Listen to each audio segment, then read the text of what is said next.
Hi everyone, thanks so much for visiting us at Love Canine. Today we want to talk about the stay behaviour, getting your dog to remain in one position on command. As we've said in other videos, it's very useful from your trainee's point of view if you give them a very clear visual cue and a very clear verbal cue. Now your visual cue or your hand signal is just going to be a splayed hand extended from your body in the direction of your trainee, something like that. And all you're going to do is use the dog's name followed by stay. A good way of starting off training the behaviour is to have your dog sitting alongside you, preferably on lead, so you have an element of control before you start.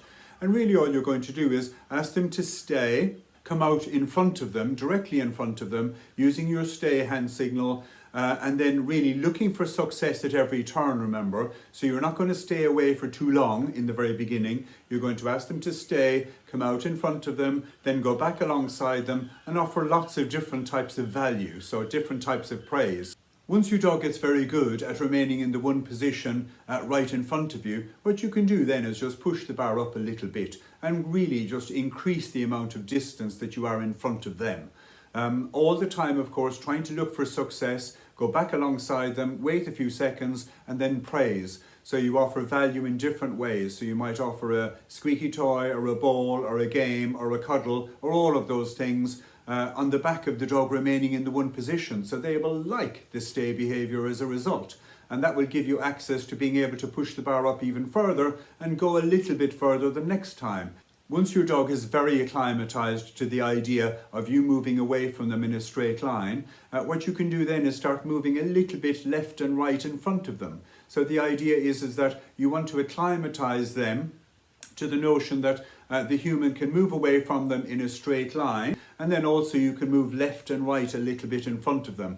So the general gist is that they get very used to the notion of the human can move in different types of directions following the stay command, and all they've got to do is remain in one position for a short period of time. The human will come back to them. The human will wait a tiny amount of time before giving them lots of praise and lots of value for remaining in the one position. If your trainee moves out of position at any one time, a good strategy really would be to just go back to your trainee, ask for the stay behaviour again, and this time just move away a shorter distance. The idea being is that if you move a shorter distance than you did previously, what you're going to do is get success. So then go back to your dog fairly quickly, tell your trainee that they're fantastic and give them lots of praise and maybe a game to reinforce the fact that, look, staying in the one place really pays off. Once your trainee is pretty steady in the behaviour of straight line stay, in other words when you're moving away from them, they're pretty good at that, and they're also pretty good at the idea of the human moving around in front of them from left to right, i.e. doing the pendulum movement, then you can start maybe increasing the challenge a little bit more, only if they're really steady in the existing behaviour. And the way you can do that is maybe start dropping the lead perhaps, and going a little bit further distance-wise away from them, or maybe you can hold on to the lead but maybe swing round in the pendulum movement round in front of them, but making your swing a little bit deeper than it was before. So that would be very healthy from the point of view of building up confidence levels in your trainee, and then maybe work up to having another dog alongside, or maybe ask a friend to come along with their dog or dogs. And you could all practice together. That will really push the bar up and increase challenge, so get them to practice the stay behaviour even when other dogs are nearby. Once you've built a solid foundation and your trainee is excellent at short distances, the next thing really would be to obviously increase the straight line distance that you're going away from your dog, and also increase the swing of the pendulum going around your dog, almost to the point of going right round behind them, which is a pretty advanced thing to do. So that will take a bit of time and effort and conditioning, so remain patient when you're practicing. But the general gist is that you would increase the challenge day by day, so that you can eventually move in a straight line a great distance away from your dog, and then gradually with your pendulum you'd swing all the way behind your dog, return to them, go back alongside them, and then give them great reward, great praise. At this stage as well, what you can start doing is asking your dog to stay and then start calling them out of the stay in your direction, which is a very logical progression. Up to now, we've been talking about asking your dog to stay, moving away from them, going back to them, waiting a very small period of time and then giving them great praise. But after a while, once your dog's really responsive to the behaviour, you can start leaving them and calling them out of the stay to you. So they come to you and then you can start blending in the stay into more advanced training strategies. So you could, for example, ask for a stay, come, sit, watch, stay, and make it a little bit more interesting for you and your trainee. A great idea too is to build a stay behaviour within game playing. So if your dog loves to maybe find cheese that you've hidden in the garden, or if your dog loves chasing a ball or a frisbee, or your dog has a particular squeaky toy or something at home that it loves to have in its mouth and carry around the place, well, ask them to stay and then play the stay game. So what you do is you hide the cheese in the garden or another part of the house, go back to your dog, tell them to stay again, and then send them off with an exuberant find or fetch.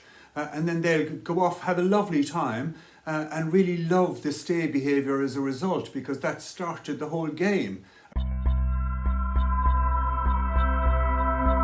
The summary points relating to the stay behaviour are, first of all, be sensible. Don't go and take your dog to a busy environment and then practice the stay behaviour. You need to start at home when everything is quiet and structured and there's not too many distractions around, so your dog can achieve a steady stay behaviour successfully.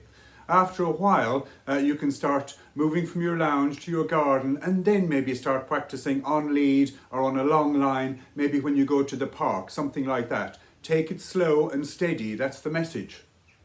To make life easy for your trainee and make the learning journey as short as possible, what you need to do is give a very clear visual cue and a very clear verbal cue. So your visual cue is just going to be a hand extended from your body, pushed in the direction of your trainee, and your verbal cue is just going to be your dog's name followed by stay.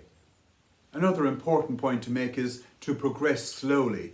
What you need to do in the stay behaviour is don't push the bar up too high too soon. Remember, the starting point was have your dog on lead, do straight line stays with them, just moving away a little bit, going back to them, praising, and then gradually push the bar up. After a while, you start doing your pendulum moves, going around in front of them from left to right and gradually making the swing a little bit bigger, but each time looking for success. That's the key bit.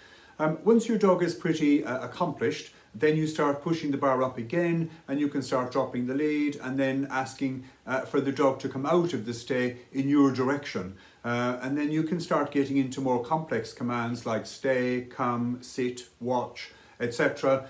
Another important point is to integrate the stay behaviour within game playing. So if your dog loves retrieving a ball or something, ask them to stay, throw the ball, and then send them off to get the ball in a very excited tone. They will love the stay as a result because it means that the stay began the process of the ball being thrown. Oh, before you go, we've got a new book online. It's called Love Canine, Colours of the Mind. It outlines various essential commands and valuable commands, including the stay command. So I'm sure you'd find that very useful. Do have a look on Amazon and have a look inside the book and see what you think, and hopefully that might prove of interest. Thank you so much for joining us, and we look forward to seeing you in our next video.